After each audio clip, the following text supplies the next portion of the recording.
Olá, seja bem-vindo ao Cinemundi, eu sou Edmo Júnior e vou falar sobre Stranger Things 5 volume 2 que acabou de estrear na Netflix.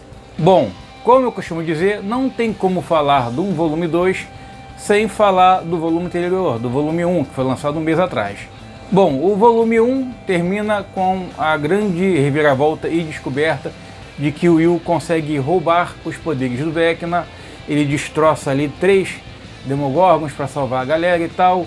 Enquanto isso, o Hopper e a 11 estão dentro do mundo invertido.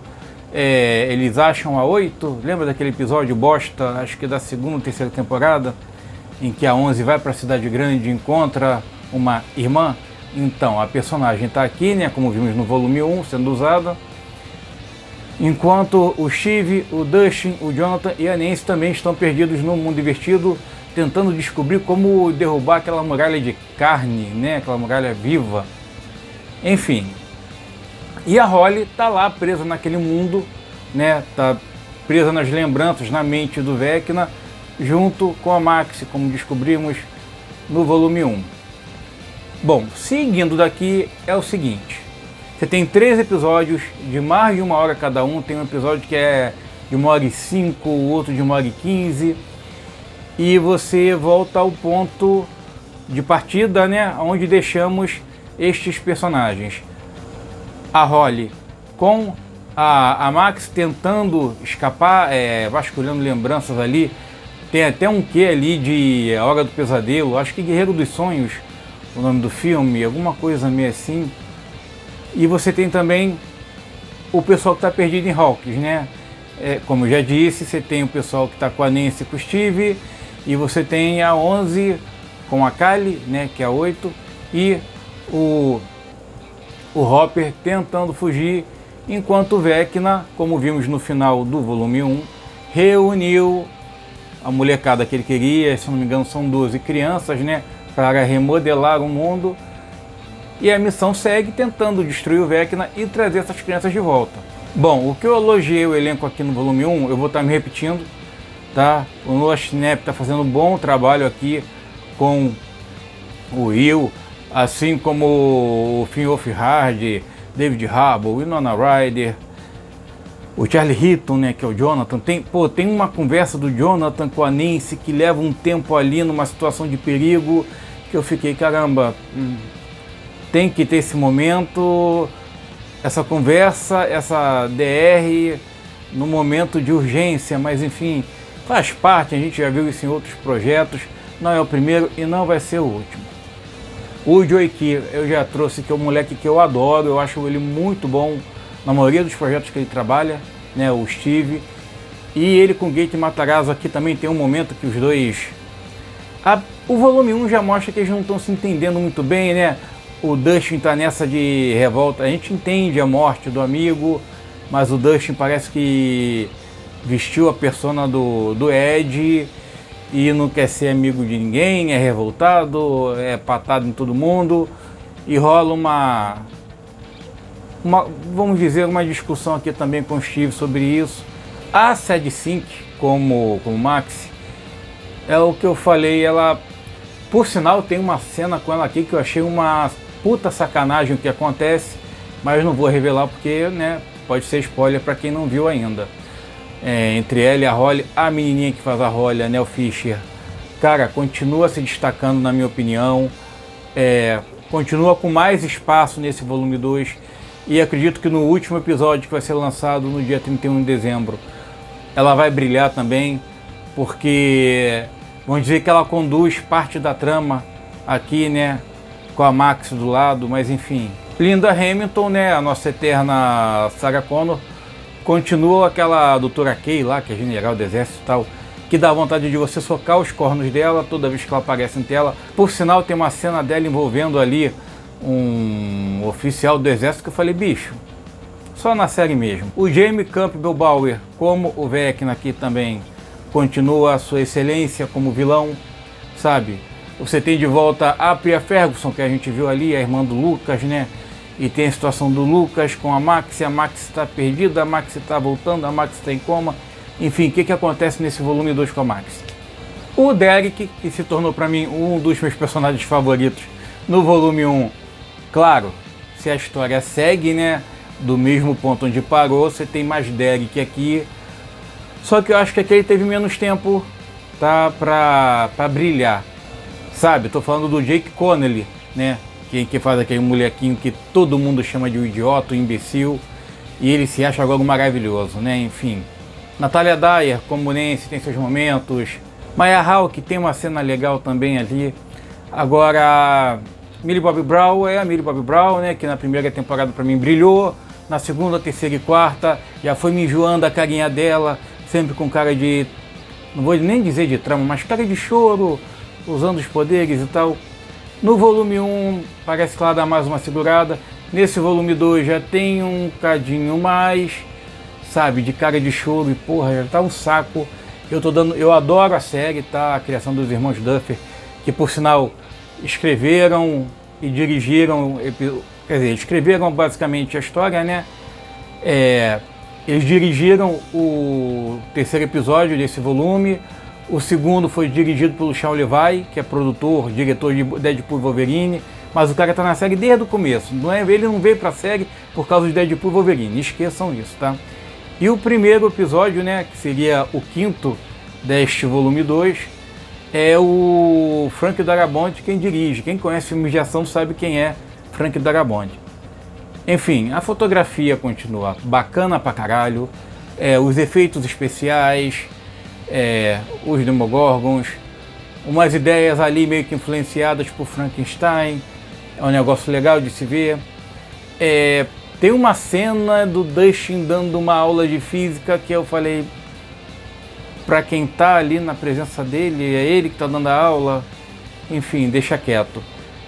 Temos reviravoltas sobre a origem da 11, lembra daquela história que a gente viu que as mulheres grávidas tomavam as drogas e tal? Então tem uma reviravolta sobre isso. Temos um pequeno trecho ali, uma pequena cena do passado do Henry, né, que vem a ser o Vecna.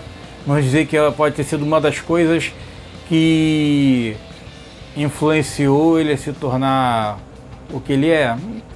Talvez, eu acho que pode ter traumatizado mais a criança do que outra coisa. E por sinal abre questionamentos, né, que não sabemos se serão respondidos, porque, bom, não posso entrar em detalhes. Mas, como eu disse, tem, pra mim, o que acho que forçou demais a mão aqui foi o Dustin dando essa aula de física.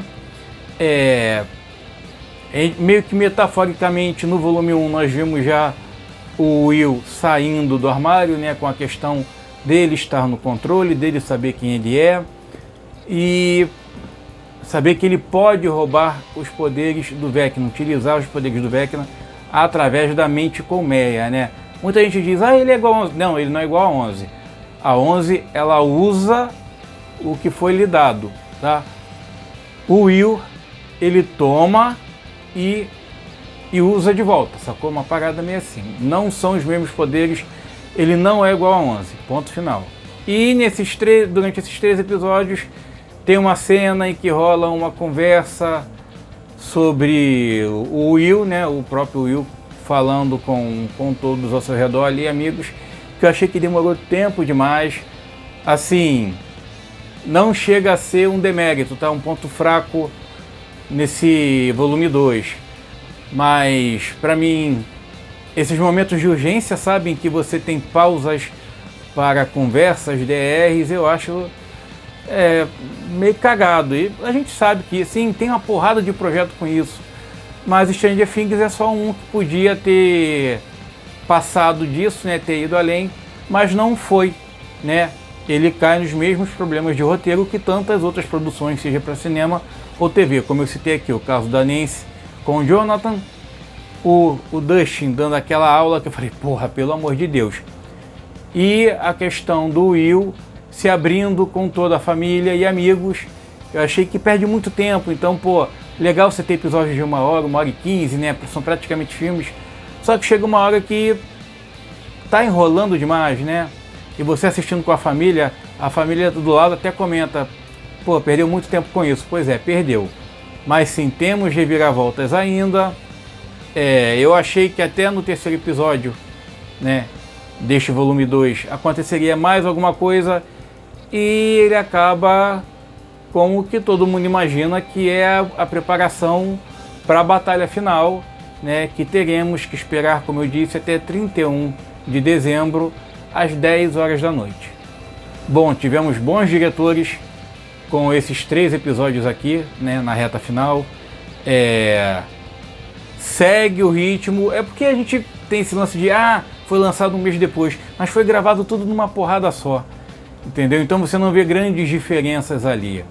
As atuações se mantêm, eu só acho que determinadas cenas e arcos ali passam um pouquinho do que deveriam, sabe? No momento em que, caraca, o bicho tá pegando, pernas para quem te quero. É isso, mas continua muito bom.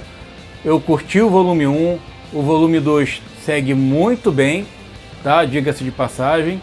E cara, eu só posso esperar o melhor pro volume 3, né?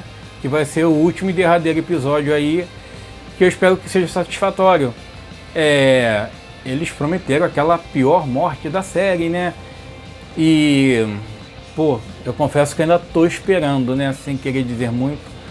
Mas enfim, eu só achei aqui que o Derek teve um pouquinho menos de tempo. Tudo bem que ele é um personagem que surgiu agora. O David Harbour teve pouco também, sabe? E você começa a suspeitar da atitude de certos personagens que eu não vou citar para não entregar nada, tá? Mas tá aqui, o elenco continua sendo o que a gente conhece desde a primeira temporada, evoluindo e crescendo. Lembrando que ano que vem teremos a série animada, né? Contos de 85, Stranger Things, Contos de 85, que a série vai ser ambientada entre uma temporada e outra ali, acho que a primeira e a segunda, ou a segunda e terceira. O traço da animação tá muito legal, sabe? Então a gente sabe que a história de Stranger Things termina, mas não termina assim, vamos dizer que ela tem um desfecho na série, né? Mas que com aquela brecha no roteiro, na história, eles conseguem contar outras histórias. Não impede também de termos prelúdios, de saber o depois de Hawkins, né? O que acontece com alguns personagens, os que sobreviverem pelo menos. Mas enfim, como eu disse antes, entre mortos e feridos, salvaram-se todos. Continua para mim mantendo o bom ritmo, a boa dinâmica entre personagens, os efeitos por edição, a trilha sonora. Tem uma referência musical a 3 personagens aqui, que você tem The Clash, tem a Tiffany e tem a Kate Bush, que eu falei, caralho, genial a ideia. Fora as outras referências a filmes, né, a cultura pop dos anos 80. Mas assim, continua valendo a pena sim, graças a Deus. Bom, mas se você chegou no final do vídeo, eu te agradeço e já te peço para deixar o joinha, se inscrever e ativar o sininho. Já assistiu? Comenta comigo o que achou. Eu fico por aqui e até a próxima.